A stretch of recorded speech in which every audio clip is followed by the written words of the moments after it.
नमस्कार दोस्तों, स्वागत है आपका आज की नई वीडियो के अंदर। आज मैं आपको इस वीडियो के अंदर बताऊंगा कि अगर आपने 2006 से किसी एक फ़ंड के अंदर एसआईपी की हुई है और वो एक एसबीआई का फ़ंड है जिसका नाम मैग्नम मिड कैप फंड है, तो ये वीडियो आपको पूरा देखना चाहिए और ज़रूर देखना चाहिए। इस वीडियो के अंदर मैं काफ़ी चीज़ें डिटेल में एक्सप्लेन करूँगा, तो मेक श्योर कि आप ये वीडियो पूरा देखिएगा। क्या क्या चीज़ें कवर होंगी इस वीडियो के अंदर मैं आपको पहले बता देता हूँ।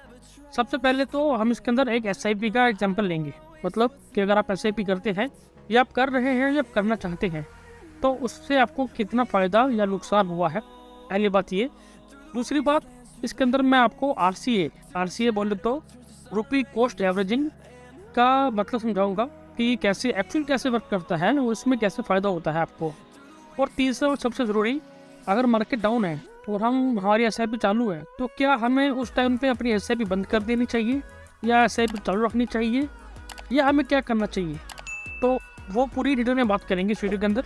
क्योंकि मैंने जो इस फंड का डाटा लिया है 2006 से लिया है 2023 तक का, अप्रैल के महीने तक का डाटा लिया है मैंने, मतलब लेटेस्ट डाटा है एकदम हमारे पास। तो पूरा एनालाइज करेंगे, अच्छे से एनालाइज करेंगे, पूरा देखेंगे डिटेल में। मल्टीपल एसआईपी के एग्जाम्पल्स देंगे। 10,000 से स्टार्ट करेंगे, 5,000 तक नीचे आएंगे, फिर 500 रुपये की बात भी करेंगे और 50,000 रुपये की एसआईपी की भी बात करेंगे हम।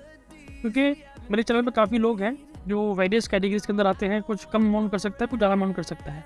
तो हम मेजर कुछ एग्जाम्पल्स लेंगे, तो फिर आप अपने साथ देख लेना कि आपको कितने की एसआईपी करनी है।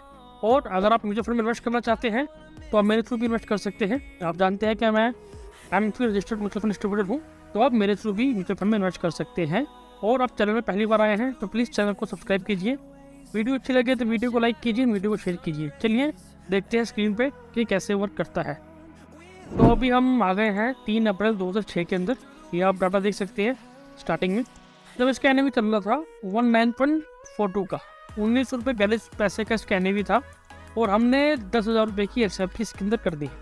10,000 रुपीज़ पर मंथ ये एसआईपी हमने स्टार्ट कर दी, जिसके बदले हमें 514 यूनिट्स मिले हैं। आप देख रहे होंगे कि ये जो एक्सेल शीट है ये पुरानी वीडियोस से थोड़ा डिफरेंट है, मतलब कि कुछ एक्स्ट्रा कॉलम इसके अंदर मैंने ऐड किए हैं। क्यों किए हैं? वो आरसीए के लिए मैंने ऐड किए हैं। आरसीए मतलब कि अगर मार्केट डाउन होती है और आप अपने एसआईपी चालू रखते हैं उससे कितना लाभ हो सकता है आपको, वो इसके अंदर ऐड किया है मैंने। पिछली वीडियोस में मैं बताता था आपको, लेकिन वो सिर्फ ऊपर से कैलकुलेशन थी, डीप कैलकुलेशन नहीं थी। तो आज की वीडियो में हम डीप कैलकुलेशन करेंगे। वीडियो थोड़ा सा लंबा हो सकता है, तो प्लीज़ वीडियो में बने रहिएगा। अब क्योंकि पैसा कमाना है आपको, अपना पैसा बनाना है, तो आपको वीडियो देखना पड़ेगा, मतलब पढ़ना पड़ेगा, समझना पड़ेगा, तभी आप अपना पैसा बना पाएंगे। तो पहले मैं आपको कॉलम को बताता हूँ। कॉलम क्या क्या है कि पहले डेट है, एनएवी है, एसआईपी अमाउंट है। ये 3 कॉलम हमारे पास होते हैं। फिर ये एक इन्वेस्टमेंट का कॉलम दिया है मैंने। इसका मतलब ये है कि अब हम जो हर महीने एसआईपी कर रहे हैं तो ये प्लस होते जाएगा। मान लो हमने 3 अप्रैल 2006 को एसआईपी की और हम 7 में देखें, 2007 में, तो अभी तक 10,000 एसआईपी को 10,000 रुपये देखेगा, लेकिन टोटल हमने अभी तक 1.5 लाख रुपये दे चुके हैं। तो यहाँ पे आपका सम हो रहा है। जब जब एसआईपी कर रहे हो उसका सम इसके अंदर ऐड होता जा रहा है। देखिए यहाँ पे 1.5 लाख था, उसके अगले महीने 1.6 लाख हो गया, क्योंकि 10,000 रुपये की एसआईपी गई। तो ये उस हिसाब से है। यूनिट्स है कि आपको एक्चुअल कितने यूनिट्स मिले हैं वो है, और सेम उसके बाद कि आपके पास यूनिट्स कितने अवेलेबल हो रहे हैं उस साल में, मतलब उस पर्टिकुलर साल के अंदर आपके पास कितने यूनिट्स आपके पास अवेलेबल है, वो चीज़ है इसके अंदर। फिर ये करंट वैल्यू दिखाई है मैंने, जैसे कि आप देख सकते हैं कि 2 जुलाई 2007 को हमने इसके अंदर 1,60,000 रुपये दिया है उस टाइम तक, और हमारी वैल्यू 2,01,000 रुपये हो रही है। मतलब हम प्रॉफिट में हैं, हमें फ़ायदा हो रहा है, ना कि नुकसान हो रहा है। ठीक है, फिर आप और नीचे आ जाते हैं। अभी देखिए यहाँ पे हमने 3 लाख रुपये दे दिया 2008 में, 2008 का समय है, हमने 3 लाख रुपये दे दिए, लेकिन हमारा जो पैसा है 2,70,000 रुपये है। फिर 3,10,000 दे चुके हैं, 2,33,000 रुपये का हमारा पैसा है। अभी हम डिटेल में बात करेंगे, पहले हमको मैं बता दूँ ऊपर कि करंट वैल्यू होगा भाई नेट इन्वेस्टमेंट, मतलब कि हमारे जेब से कितना पैसा गया है एक्चुअल में उस साल में, ये उस महीने में। तो उस महीने में हमारे पास हमारे जेब से 10,000 रुपये ही नेगेटिव में गया है, क्योंकि प्लस यहाँ हो रहा है, तो अब इसको हम 10,000 कंसिडर करेंगे। अब हम बात करते हैं अपने एनएवीज के ऊपर। अब आप देखिए 2006 में 19 रुपये का एनएवी था, जो बढ़ के 21 रुपये हो गया। फिर 16 रुपये आया, 15 रुपये आया, फिर वापस से 20 गया, 23 गया, 29, 32, 38 रुपये तक का एनएवी गया। ये कब गया? जनवरी 2008 में, जो लेमन ब्रदर्स का क्रैश हुआ था उससे जस्ट पहले। इस पॉइंट को ध्यान से सुनिएगा। हमारा एनएवी 38 रुपये का था हमने 2,20,000 रुपये अभी तक दिए हैं, 2,20,000 रुपये अभी तक दिए हैं, और हमारे पास 9,894 यूनिट्स अभी तक अवेलेबल है, और जिसकी वैल्यू 3,80,000 रुपये के आसपास है। मतलब हमारा 2,20,000 रुपये का 3,80,000 रुपये हो चुका है। कितने साल में? 2 साल के अंदर, मोटा मोटा 2 साल के अंदर हमारा 2,20,000 का 3,80,000 रुपये हो गया इस समय के अंदर। इस टाइम तक सब अच्छा चल रहा था, बहुत बढ़िया चल रहा था। इन्वेस्टर सोचेगा यार काश मैंने 20,000 रुपये कैसे भी कर दी होती या 25,000 कैसे भी कर दी होती अगर मैं कर सकता था। लेकिन क्या हुआ, अब देखिए फरवरी में देखिए जो इसका NAV 38 रुपये का था वो टूट के 29 रुपये आ गया, 29 रुपये पे आ गया। तो उसमें क्या हुआ देखिए, जो वैल्यू थी 3,80,000 की, वो एक ही महीने में, अगले महीने में 3,80,000 से 3,00,000 रुपये पे आ गया। 80,000 रुपये का नुकसान, 80,000 रुपये का। लेकिन फिर भी हमारे इन्वेस्टमेंट से तो ऊपर ही है, जो हमने इन्वेस्टमेंट किया है उससे तो ऊपर है, नीचे तो आया नहीं है। तो बंदा ये जो इन्वेस्टर होगा वो भी रुका रहेगा या रुका है। फिर उससे अगले महीने मार्च का महीना आ गया, मार्च के महीने में क्या हुआ है कि 2,40,000 रुपये इन्वेस्ट कर चुके हैं हम। इन्वेस्टमेंट देखिए हमारा 2,99,000 से करके 2,95,000 आ गया है। हम पैसा डाल रहे हैं लेकिन हमारी वैल्यू गिर रही है। वैसे नेट में प्रॉफिट पे है लेकिन वैल्यू गिर रही है, 3,80,000 से 2,95,000 रुपये आ गया। और नीचे आते हैं, अब हम बात करते हैं ये इस टाइम की 2006 जून की। जून में क्या हुआ तो अभी देख सकते हैं कि हमने 2,70,000 रुपये दिए और हमारा 2,68,000 रुपये हो गया। मतलब कि जितना हमने दिया हमारी जो वैल्यू है उससे भी नीचे चली गई। मतलब कि हमने 2,70,000 रुपये दिया, 2,68,000 की वैल्यू आ रही है आज के टाइम पे।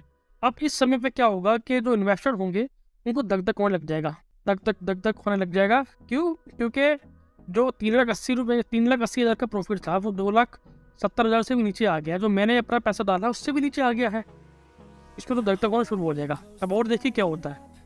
फिर उससे अगले महीने जुलाई के महीने में 18 रुपये का NAV हो गया, 2,80,000 रुपये डाल चुके हैं जिसकी वैल्यू 2,32,000 रुपये है, 2,32,000 रुपये है। तो तब तक तो भी बढ़ गया होगा, BP बनना शुरू हो गया होगा, रात को नींद आनी खत्म हो गई होगी बंदे की। फिर आप देखिए अक्टूबर 2008, इसके अंदर इन्वेस्टमेंट जो है 3,10,000 रुपये हो गया, वैल्यू और नीचे आ गई है, 2,33,000 रुपये पे वैल्यू आ चुकी है हमारे पैसे की। हमने 3,10,000 रुपये दिया है, हमारी वैल्यू 2,33,000 रुपये हो चुकी है। हम ऑलमोस्ट 50,000 रुपये के लॉस में है, ज़्यादा लॉस में है, आप समझ लीजिए 70-80,000 के आसपास लॉस में है उस टाइम पे। तो इन्वेस्टर अब सोच रहा है कि भैया अब तो ऐसे भी बंद करनी पड़ेगी, अगर मैं ऐसे चालू रखता रहा, डालता रहा तो मैं तो बर्बाद हो जाऊँगा, लूट जाऊँगा। तो इस समय में उसके विचार डेवलप हो रहे हैं कि मैं बेच बाच के निकल जाऊँ। और नीचे देखते हैं, अब ये समय देखिए 2009 का, फरवरी 2009 का या मार्च को देखते हैं, मार्च 2009 का समय देखिए आप, जब उसने 3,60,000 रुपये इन्वेस्ट कर चुका है अपनी जेब से और उसकी वैल्यू है 1.66 लाख, 1,66,000 रुपये उसका बचा है और 3,60,000 रुपये इन्वेस्ट कर चुका है। मतलब 2 लाख रुपये उसकी इन्वेस्टमेंट से गायब हो गया है, उड़ गया है, ख़त्म हो गया है। क्यों हुआ है? सबको पता है, मार्केट क्रैश हुआ था 2008 में, डाउनफॉल आया था, USA का 4th लार्जेस्ट बैंक कोलैप्स हुआ था, हाउसिंग बबल कोलैप्स हुआ था, सबको मालूम है। तो जो इन्वेस्टर है जो स्टार्टिंग से चलता आ रहा है उसने हर जितने भी मान लो उसका NAV जो 38 रुपये तक गया था, 38 से नीचे आते रहा, लेकिन उसने 8 रुपये पे आके उसने हिम्मत छोड़ दी और उसने सेल कर दिया, उसने प्रॉफिट बुक करके वो निकल गया, अपना मार्केट से बाहर आ गया कि भैया म्यूचुअल फंड बेकार है, यहाँ पैसा डूब जाता है, स्टार्टिंग में तो बहुत पैसा बनता है लेकिन बाद में आप नुकसान में ही निकलते हो, ऐसी बातें वो कर रहा होगा। लेकिन अब देखिए क्या हुआ उसके बाद, 8 रुपये का NAV उससे अगले महीने ही 10 रुपये हो गया, 12 हो गया, 18 रुपये हो गया, 3 महीने के बाद वो 18 रुपये हो गया। और उसकी वैल्यू देखी जो उसने 3,90,000 डाला था वो वापस से 3,97,000, मतलब 7,000 रुपये के प्रॉफिट के अंदर आ गया है। वो जितना पैसा उसने दिया था उसके आसपास आ गया और प्रॉफिट में ही है। अगर वो नहीं निकला होता तो उसका प्रॉफिट हो रहा होता आज के टाइम पे, लेकिन वो थक हार के निकल गया और लॉस बुक करके निकल गया, म्यूचुअल फंड को गाली दे रहा है। लेकिन वो रुका रहता तो उसको प्रॉफिट होता। अब मैं इसकी बताऊंगा कैलकुलेशन कैसे प्रॉफिट कैसे हो रहा है, 3 महीने के अंदर कैसे प्रॉफिट हुआ है मैं आपको बताऊंगा। फिर देखिए NAV देखिए, देखते रहिएगा। ये NAV इसका 2010 के अंदर 22 रुपये पहुँच गया, उसने 5 लाख डाला। हमारे केस के अंदर हमने SIP चालू रखी है, SIP बंद नहीं करी है। मैं सिर्फ आपको एक मेंटलिटी बताना था लोगों को कैसे निकल रहा है। मैंने अपने केस में SIP चालू रखी है। जो मेरा निवेशक है समझदार है, स्मार्ट है, तो उसको मालूम है कि मार्केट में कैसे पैसा कमाया जाता है। तो अब देखिए उसने 5 लाख रुपये डाला और 6 लाख का प्रॉफिट हो रहा है उसका। और आगे आ जाते हैं हम। फिर आप ये देखिए उस टाइम पे रैंडम चल रहा है। 2013 में देखिए 27 रुपये का NAV हो गया। 8 लाख डाला है, 12 लाख रुपये के आसपास उसको मिल रहा है, 11.5 लाख रुपये के आसपास। तो कहाँ लॉस हुआ? अगर वो इन्वेस्टर भी इसके साथ रुका रहता, निकलता नहीं, तो लॉस तो होता ही नहीं म्यूचुअल फंड के अंदर। अब मैं आपको दिखाता हूँ कि उस समय क्या डेवलपमेंट हुई है। मतलब जो उसने SIP चालू रखी है मेरे इन्वेस्टर ने, तो उस टाइम पे उसको उस SIP से कितना फ़ायदा हुआ है। अब आप देखिए ये 38 रुपये का NAV था। हम इससे बात करते हैं। 38 रुपये का NAV था, तो 10,000 रुपये डाले तो उसको 10,000 के बदले 261 यूनिट्स मिले, 261 यूनिट्स उसको मिले हैं उस टाइम पे। और जब वो 8-9 रुपये का उसका NAV था, तो उसको उसी प्राइस में 10,000 रुपये में 1,000 यूनिट्स मिले हैं। कहाँ 200 यूनिट्स, तो कहाँ 1,000 यूनिट्स, 5 गुना यूनिट्स उसको एक्स्ट्रा मिले हैं। इसका मतलब ये हुआ कि जब NAV नीचे आती है और आप सेम अमाउंट के SIP कर रहे हैं, तो आपको जो यूनिट्स है आपको ज़्यादा मिलेंगे। मतलब आपकी जो तिजोरी है, उसकी तिजोरी जो है वो बढ़ती रहेगी, वो जल्दी बढ़ेगी। और 8 रुपये के हिसाब से देखिए, जब 8 रुपये का NAV आया तो उसको 1140 यूनिट्स उसको मिले उसके अकाउंट के अंदर, सेम अमाउंट के अंदर।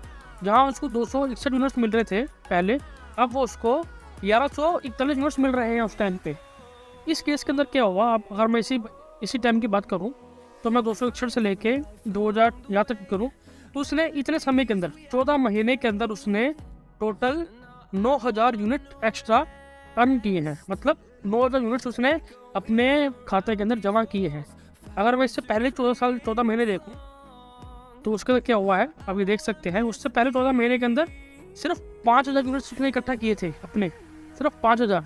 और उसके बाद के 14 महीने के अंदर उसने 9,000 यूनिट्स इकट्ठा किए हैं। अब देख रहे हैं 9,000 यूनिट्स, ये नीचे आ रहा है 9,361 यूनिट्स ने इकट्ठा किए हैं।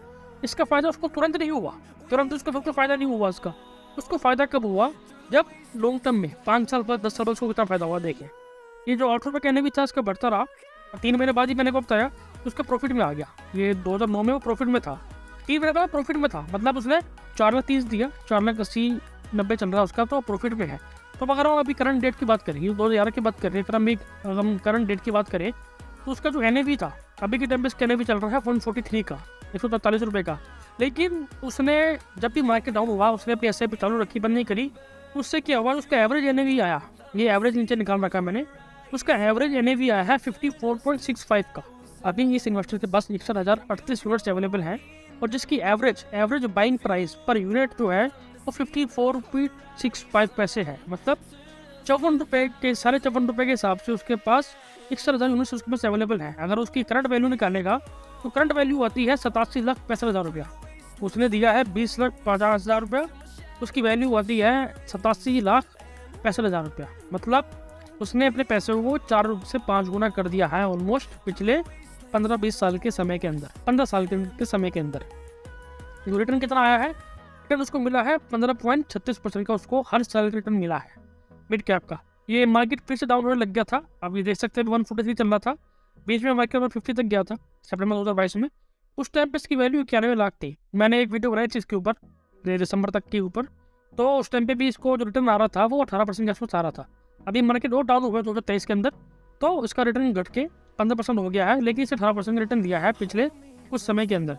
तो मैं इस वीडियो से आपको ये समझाने की कोशिश कर रहा था कि जब भी मार्केट गिरती है तो आपको अपनी इन्वेस्टमेंट बंद नहीं करनी है, अपनी इन्वेस्टमेंट चालू रखनी है।